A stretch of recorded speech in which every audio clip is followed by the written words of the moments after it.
सुप्रभात। कोई आज गया कोई काल गया, कोई आज गया कोई काल गया। यह हमारी आज की आध्यात्मिक सत्य है। करोड़ों जन्मों के पाप नष्ट हो जाएं, क्योंकि पाप सब आगंतुक है और तुम परमात्मा के हो। इस वास्ते परमात्मा के हो जाओ। संसार की सब चीज़ें मिट रही हैं, अब उनको पकड़कर सुखी रहना चाहते हो। तुम खुद रहने वाले और ये सदा मिटने वाला, तो मिटने वाले से कब तक काम चलाओगे? सोचते नहीं, विचार नहीं करते कि ऐसा सुख ले लेकर कब तक काम चलाओगे भाई। घर में धान्य होता है तब तो रोज़ाना रोटी बनाओ मौज से, परंतु दूसरों से ले लेकर थोड़ा किसी से लिया थोड़ा किसी से लिया, ऐसे काम कब तक चलेगा? सुख लेते समय ये तो सोचो कि लेकर करोगे क्या।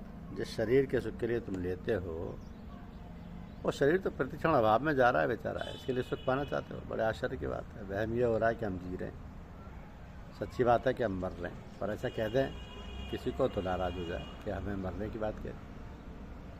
अरे भाई, असली बात है कि हर दम मर रहे हैं। कल इस समय जितनी उम्र थी अब उतनी नहीं है। 24 घंटे उम्र कम हो गई। मृत्यु का दिन 24 घंटे नज़दीक आ गया और यूँ आते आते चढ़ जाएगा, आ जाएगा वो दिन पता नहीं कब आ जाएगा। मार ही काल अचान चपेट की, होए घड़ी कमे राख की ढेरी।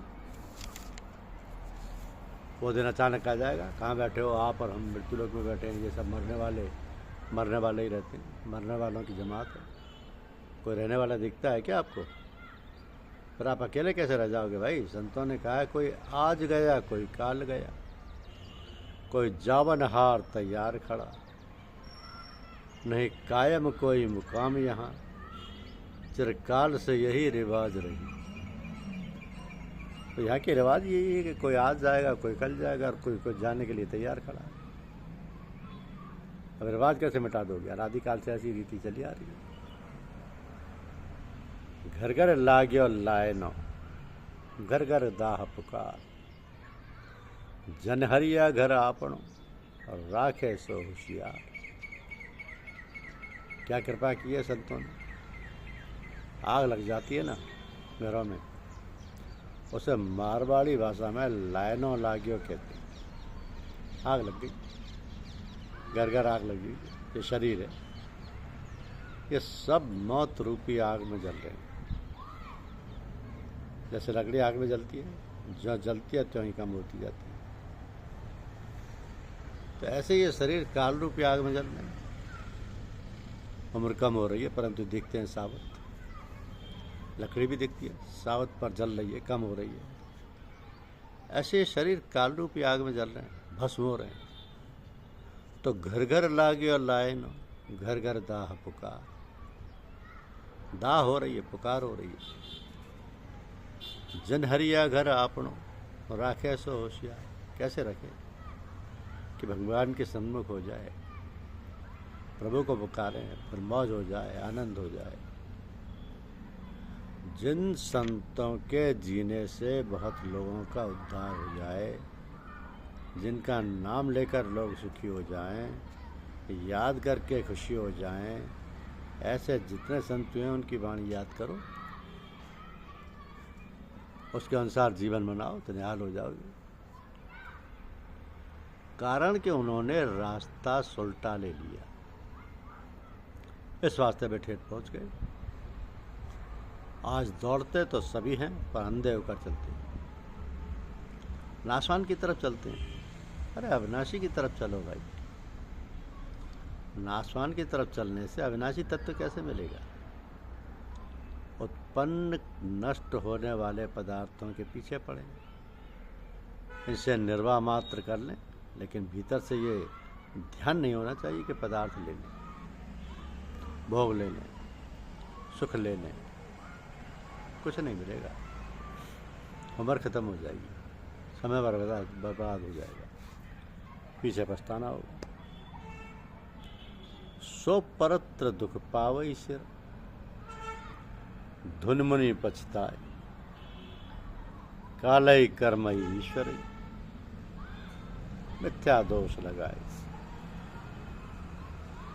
भाई संसार की तरफ ना जा करके भगवान की तरफ चलो। आज तक बहुत उम्र चली गई,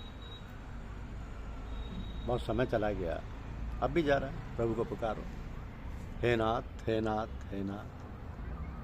भगवान के नाम का जप करो रात दिन, संसार में उपकार करो, सेवा करो, तन से, मन से, वचन से, धन से, जो शक्ति सामर्थ्य एवं योग्यता है। ये संसार की चीज़ संसार को दे दो, यही मुक्ति है। आनंद हो गया, मौज हो गई, शरीर मात्र संसार का और ये स्वयं मात्र परमात्मा का।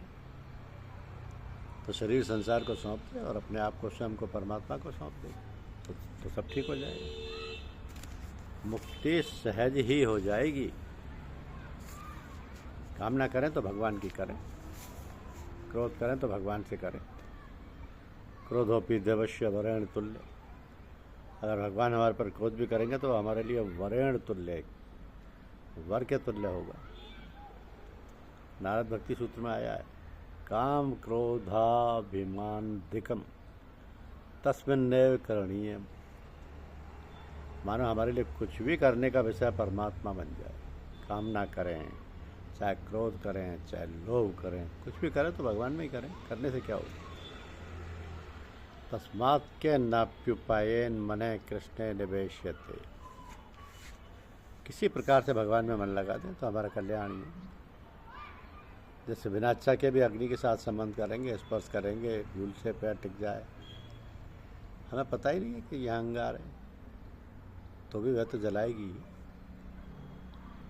अनिच्छापि संस्पृष्टो धैत्यव ही पावके।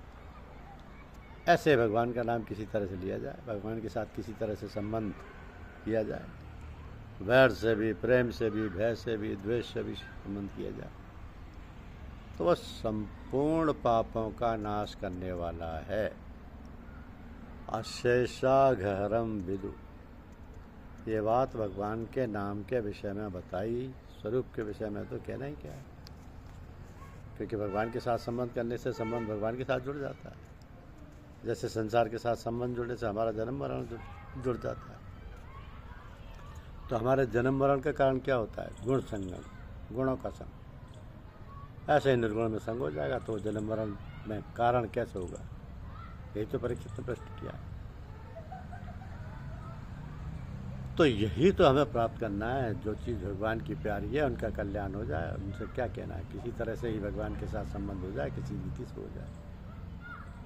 धन्यवाद। यूट्यूब चैनल को लाइक और सब्सक्राइब अवश्य कीजिए। शुक्रिया।